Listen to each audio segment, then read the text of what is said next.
So I had this session yesterday with a person, and it was my first time ever as a healer encountering really malicious negative energy attached to a person while giving reiki.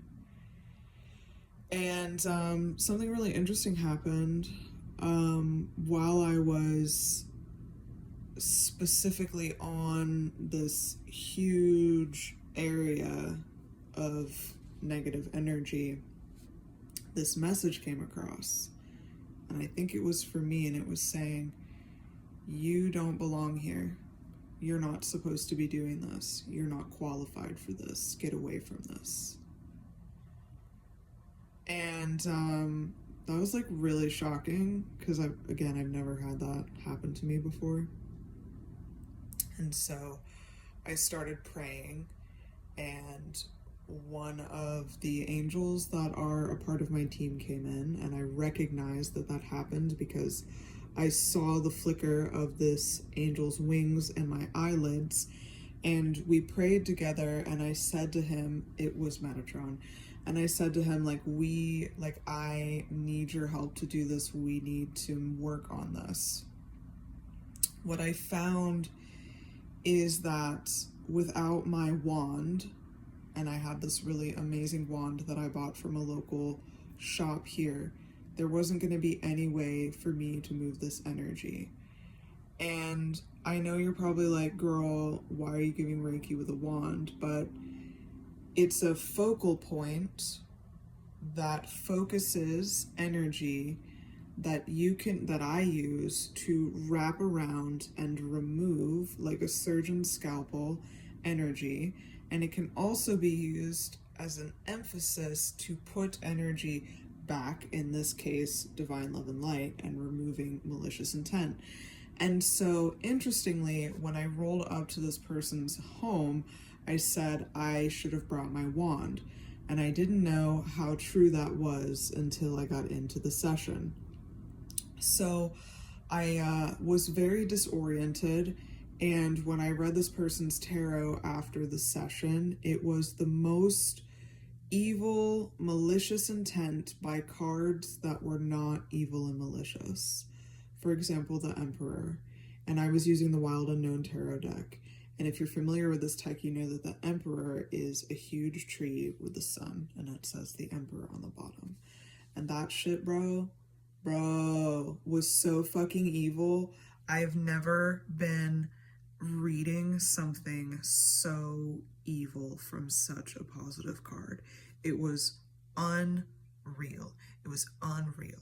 So I left this person's house, and I was like, I've got like things to do for the next hour. So like I'm just gonna, like, I cleared myself after the session, but I could still feel that the energy that I connected with, that I was trying to remove or mitigate or lessen, was so fucking mad that I had fucked with it, that it was like a theme. It was just like in the back of my mind.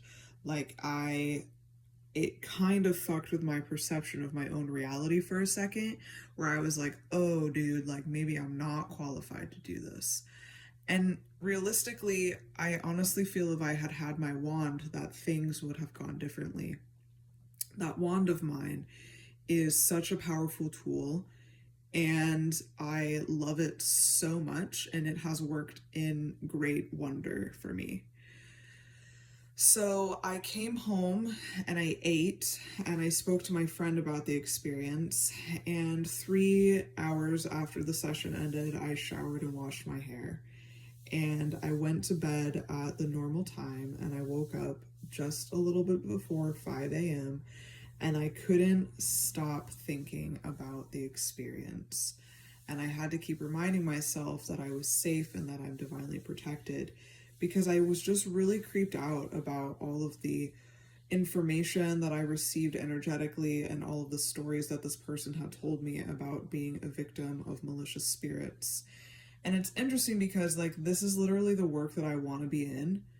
And this was the first time I ever experienced it. And it was incredibly fucking disorienting, because the power of malicious spirits is overwhelming. It's huge. Think of the biggest rainbow. It's bigger than that. It's bigger than that. Like, I can't even, there's no way to measure how big it is. It's so big. And so I got up at 5 a.m. and I smoke cleared my body and my bathroom and the doorway to my room, even though it has a pentagram set in a wreath with 5 crystals, quartz, clear quartz in it. It wasn't enough to mitigate that I had crossed this boundary, and this room that I had that was sacred was still not right. I had to clear all of my belongings that I brought into his house. I had to clear my bed, and I also had to clear under my bed. I also had to put up my Reiki certification diploma, for lack of a better term, on my wall, and then I had to email him information that we had talked about yesterday in a more concise manner. And all of that took me an hour, and then I was allowed to go back to sleep. And before I woke up to do another coaching session with a different person today, I had the weirdest fucking dream.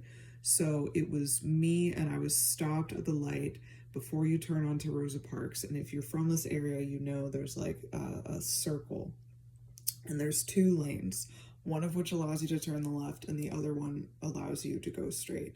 And even though I was in the straight lane, I was going to get to turn left. And next to me was this group full of like really rowdy men. And I was in my car listening to synth pop, as I do. And the person next to me had their window down and I had my windows cracked. And they became so seething, so mad. They were looking at me, they were shaking my head, they were like, no, dude, no, like, what the fuck?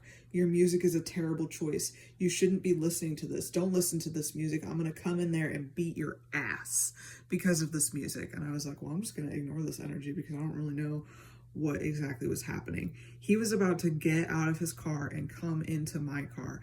And before that happened, everyone around me and the cars around me, like a fucking posse, like my own goddamn security team, got out of their car and prevented this person from getting out of their car to get at me in my car. And what is crazy about that is a literal representation in my dream of what happened yesterday when I was performing Reiki on this person. It was me fighting with this energy and saying, I'm not accepting this. I don't believe you. I'm divine love and light. I have more power than you do. I'm going to proceed, and having to call in a higher power and us working together for not only my protection and safety, but in order to get a reading on what was really going on. Isn't that wild?